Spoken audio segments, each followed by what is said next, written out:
প্রিয় দর্শক, আশা করি সবাই সুস্থ আছেন, ভালো আছেন।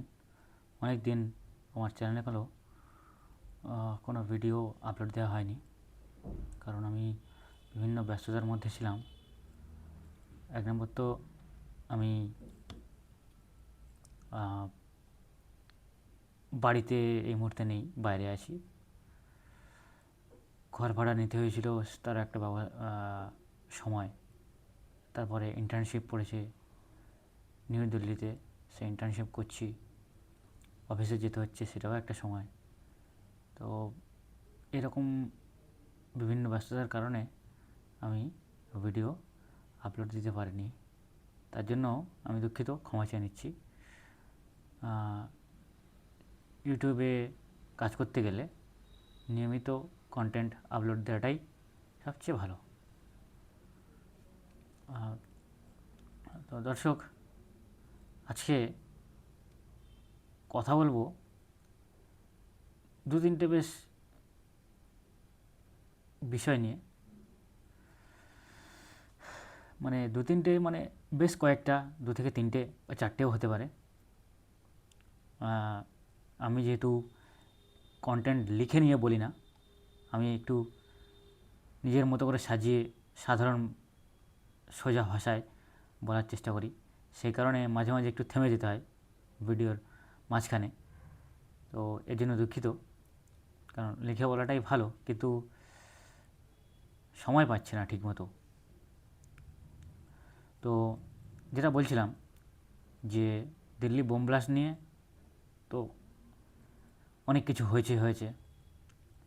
গদি মিডিয়া প্রমাণ করার চেষ্টা করেছে যে এটা মুসলিমরাই করেছে।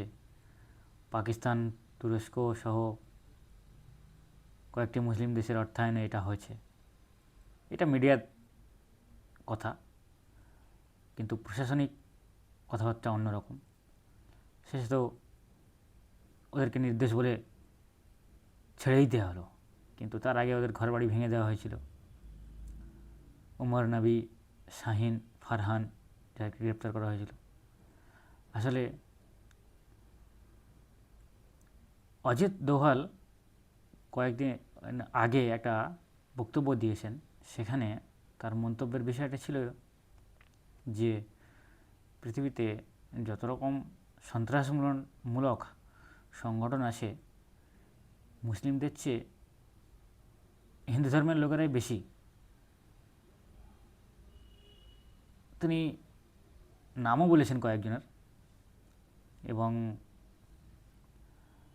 যারা এসব নিয়ে লেখালেখি করেন তারাও তাদের লেখনীর মাধ্যম দিয়ে বিভিন্ন পত্র পত্রিকায় বা বইয়ে প্রকাশ করেছেন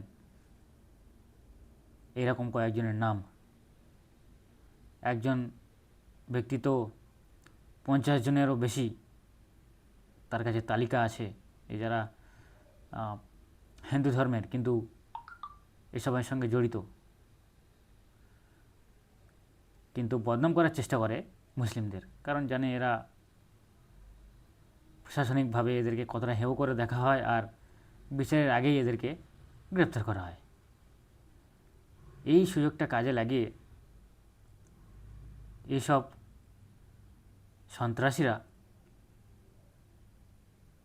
অন্যরা নিজেরা কাজ করে অন্য ধর্মের নামে দেখে দেওয়ার চেষ্টা করে, কলঙ্ক এঁকে দেওয়ার চেষ্টা করে। তো যাই হোক, অজিত দোভালের মতো ব্যক্তি তিনি যখন বক্তব্য দিয়ে ক্লিয়ার করে দিয়েছেন, এই বিষয়টাকে নিয়ে আর বেশি মাতামাতি করা দরকার নয় বলে আমার মনে হয়। কিন্তু তাও গদি মিডিয়া তো প্রচার করেই যাবে না। আরএসএসের ফান্ডিং, বিজেপির কমান্ডিং, আর ফলো করে ইসরায়েলকে। কারণ ইসরায়েল যে প্রসেসটা ব্যবহার করে ফিলিস্তিনকে দখল করে নিয়েছে, ঠিক সেম প্রসেস ব্যবহার করার ট্রেনিং এখন দিচ্ছে আর কি আমাদের ভারতে এসে। তো এগুলো খুব সেন্সিটিভ বিষয়, এগুলো নিয়ে কথাবার্তা বললে অসুবিধা হলেও হতে পারে, হবে বলছি না, হলেও হতে পারে। যতটুকু শোনা যাচ্ছে ততটুকুই বললাম। আর এছাড়াও ভারতীয় মিডিয়ার তো একটা মানে ভারতীয় গদি মিডিয়ার একটা স্বভাব খারাপ হয়ে গেছে যে যেখানেই খারাপ কাজকর্ম হবে সেখানেই মুসলিমদের নামে দেখে দেওয়া হবে, এরকম একটা ব্যাপার। কিন্তু অবশেষে প্রশাসনিকভাবে প্রমাণিত হবে, আদালত প্রমাণ করবে যে না, এরা নির্দোষ। যেমন এই কয়েক সপ্তাহ আগে 5 জনকে রিলিজ করা হয়েছিল, সেই রিলিজে তারা নির্দোষ প্রমাণিত হয়েছিল। ইউপিতে তাদেরকে গ্রেপ্তার করা হয়েছিল 2017 সালে, 16-17 সালের দিকে। ঠিক একইভাবে 2008-9-এর দিকে 122 জনকে গ্রেপ্তার করা হয়েছিল এই জঙ্গিমূলক কাজকর্মের সঙ্গে জড়িত আছে, পাকিস্তানের অর্থায়নে দেশদ্রোহীমূলক কাজকর্ম করার চেষ্টা করেছে এই অভিযোগে। কিন্তু পরবর্তীকালে তাদেরকে নির্দোষ প্রমাণ করা হলো। একইভাবে মাওলানা সালাউদ্দিন আইয়ুবীকে 19 বছর ধরে দেশদ্রোহী তকমা দিয়ে রাখা হয়েছিল যে তিনি নাকি পাকিস্তানের চর, পাকিস্তানের অর্থায়নে দেশদ্রোহী কাজকর্ম করার জন্য প্রস্তুতি নিচ্ছিলেন। কিন্তু বাস্তবে আদালত কোনো প্রমাণ করতে পারেনি। মাঝখান থেকে তাদের জীবনের মূল্যবান সময়গুলো চলে গেল। এই সময়ের দাম কেউ দেবে না। তাই বলবো, প্রমাণের ভিত্তিতে বিচার হওয়া উচিত, অভিযোগের ভিত্তিতে নয়। প্রমাণের ভিত্তিতে গ্রেপ্তার হওয়া উচিত, কোনো অভিযোগের ভিত্তিতে নয়। 2 নম্বর ব্যাপার হচ্ছে, এই যে বললাম যে অজিত দোভাল বলেছিলেন যে মুসলিমরা যতটা না এই টেররিস্ট সংগঠনের সঙ্গে যুক্ত, তার চেয়ে বেশি হিন্দু ধর্মের লোকেরা। এখানে আমি আমার মন্তব্য, আমি আমার মতামত দিয়ে ক্লিয়ার করে দিতে চাই, সন্ত্রাস আর সন্ত্রাসী,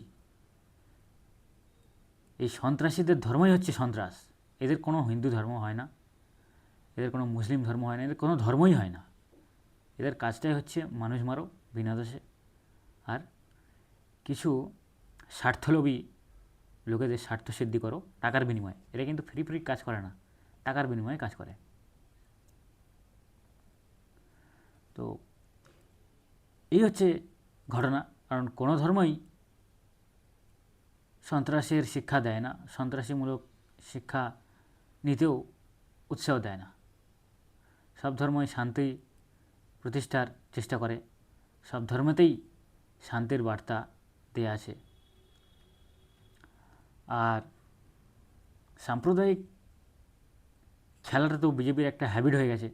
এর দেখে দেখে আরও যারা আঞ্চলিক দল আছে, কয়েকটি দল বাদে বেশ কিছু দলের হ্যাবিটও হয়ে গেছে। কারণ এরা ভোট আসলেই মুসলিমদেরকে ব্যবহার করে বিভিন্ন কাজে, বোম মারা, গুলি করা, বুথ দখল করা।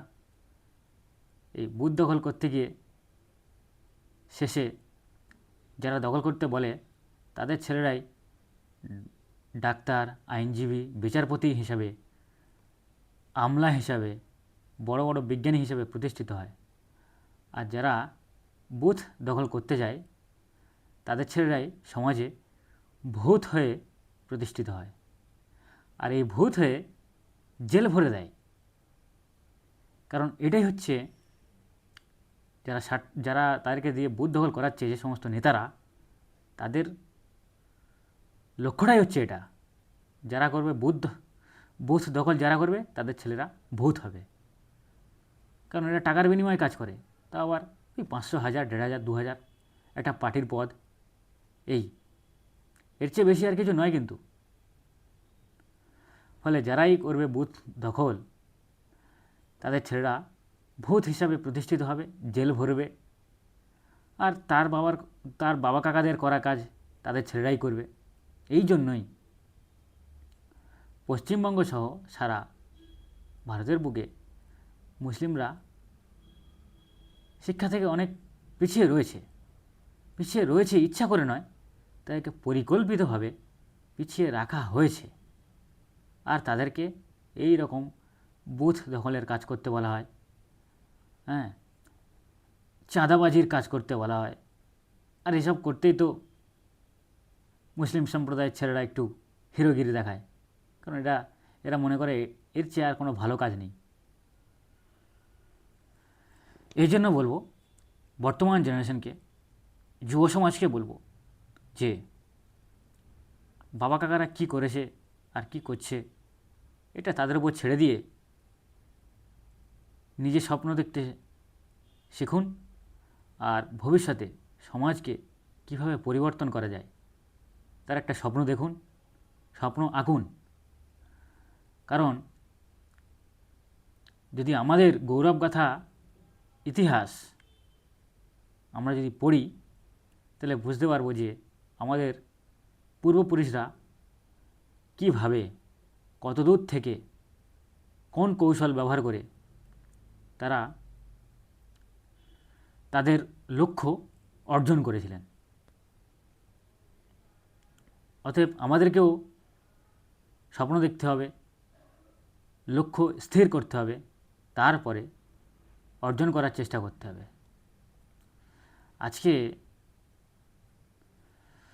ভোটের সময় মুসলিমদের জামাই আদর বা জামাইয়ের মতো করে ব্যবহার করা হয়। সোজা ভাষায় বলছি, খারাপভাবে নেবেন না, কিন্তু ভোট ফুরিয়ে গেলে তাদেরকে মুচির চেয়েও কম বলে এরকম একটা দৃষ্টিতে দেখা হয়। তাই তো কয়েকজন বলেন যে দুধেল গাই, অলরেডি তো আখ্যা দিয়েই দিয়েছেন দুধেল গাই, কিন্তু ভোটের সময় এসব গায়েদের থেকে দুধ নেবে, আর ভোট যখন চলে যাবে তখন এইসব গায়েদের কীভাবে লাথি মেরে সরিয়ে দিতে হয় সে তারাই জানেন। আর আপনারা প্রমাণ পেয়েছেন যখন ওয়াকফ প্রপার্টির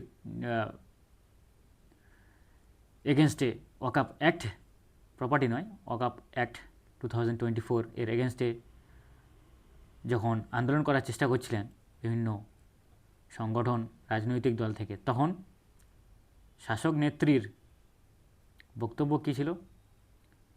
এখানে ওয়াকফ নিয়ে আন্দোলন যে করবে বা যারা করবে, আমার চেয়ে তাদের কোনো আর বড় শত্রু হবে না। ওয়াকফ নিয়ে আন্দোলন করতে হলে দিল্লিতে চলে যাও। তাহলে আপনারা বলুন তো, ভোটটা দিয়েছিলেন খুব ভালো মনে করে, আর ভোটের পরে এত কালো হচ্ছে কেন? এই জন্যই তো নাম দেওয়া হয়েছে বিজে মূল। 1 টাকা কয়েন, এপিট ওপিট, বিজেপি আরএসএস, আর এর একটা ছেলে টিএমসি। তো সামনে ভোট আসছে, আপনাদের পাড়ার জন্য, আপনাদের এলাকার জন্য যে বা যারা ভালো কাজ করবে তাদেরকেই আপনারা আপনাদের ভোটে জয়যুক্ত করার চেষ্টা করবেন।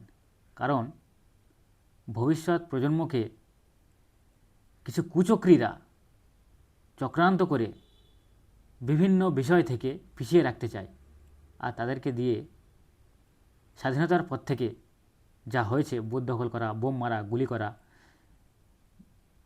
মানে মিথ্যে অপরাধে জেল ভরা, এই সমস্ত কাজকর্মগুলো আরও এগিয়ে নিয়ে যেতে চাইছে। তাই আমি বলবো, পড়াশোনা কী জিনিস আমি জানি, আর যারা শিখতে পারছেন তারাও জানেন, আর যারা শেখাতে পারছেন না বা পড়াশোনা শেখেননি তাদের একটাই দায়িত্ব হওয়া উচিত যে আমাদের ছেলে মেয়েদের বা নাতি নাতনিদের কীভাবে ভালো শিক্ষায় শিক্ষিত করা যায় সেরকম একটা লক্ষ্য স্থির করে সেই লক্ষ্যে এগিয়ে যাওয়া। আর না হলে গদি মিডিয়ার মতো আরও অনেক গদি মিডিয়া ভবিষ্যতে তৈরি হবে, আর অকপটে বলে যাবে যে মুসলিমরা টেররিস্টমূলক কাজকর্মের সঙ্গে জড়িত আছে, কোনো প্রমাণ ছাড়াই এটা বলে যাবে। আর তখন কিন্তু ভবিষ্যৎ প্রজন্মকে কান খুলে শুনতে হবে, কারণ এই শোনা ছাড়া তাদের হাতে আর কোনো উপায় থাকবে না। তাই রিকোয়েস্ট করব আপনারা আপনাদের মতো করে আপনাদের ছেলে মেয়েদের নাতি নাতনিদের পড়াশোনা করানোর শেখানোর চেষ্টা করবেন।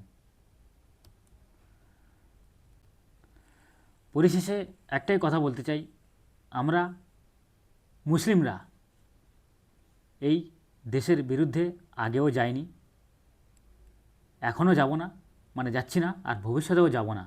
তবে আমাদেরকেও যেন সমানভাবে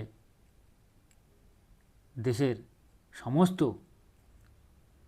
ক্ষেত্রে অংশগ্রহণ করার সুযোগ দেওয়া হয়, যেন বিভিন্ন আইন পাস করে আমাদেরকে কোণ ঠেসে দেওয়ার না চেষ্টা করা হয়। তাহলে যখন, কেন বলছি, যখন একজনকে কোণ ঠেসে এক কোণে করে দেওয়া হবে, তখন তো একদিন না একদিন সে বাধ্য হবে যে যারা আমাকে নিয়ে খেলার চেষ্টা করছে, আমাকে নিয়ে খেলার চেষ্টা করছে, তাহলে তাদের বিরুদ্ধে আমি রুখে দাঁড়ানোর চেষ্টা করি। যেমনটা হয়েছে ফিলিস্তিন ইসরায়েলের ক্ষেত্রে, যেমনটা হয়েছে বাংলাদেশের ক্ষেত্রে, যেমনটা হয়েছে শ্রীলঙ্কা নেপালের ক্ষেত্রে, ঠিক এই ঘটনা যেন আমাদের ভারতে না হয়। আর এই সমস্ত কন্টেন্ট একটু সেন্সিটিভ আছে, কিন্তু তাও বলছি, কারণ এগুলো বলারই কথা। দর্শক, আমার চ্যানেলটি অত্যন্ত ছোট, আর আমার চ্যানেলের বয়সও বেশি হয়নি। তো আপনারা সঙ্গে থাকুন, দেখতে থাকুন, শুনতে থাকুন digital voice of nation. Subscribe করে পাশে থাকুন, জায়গা করুন সবার মনে, সবার ফোনে।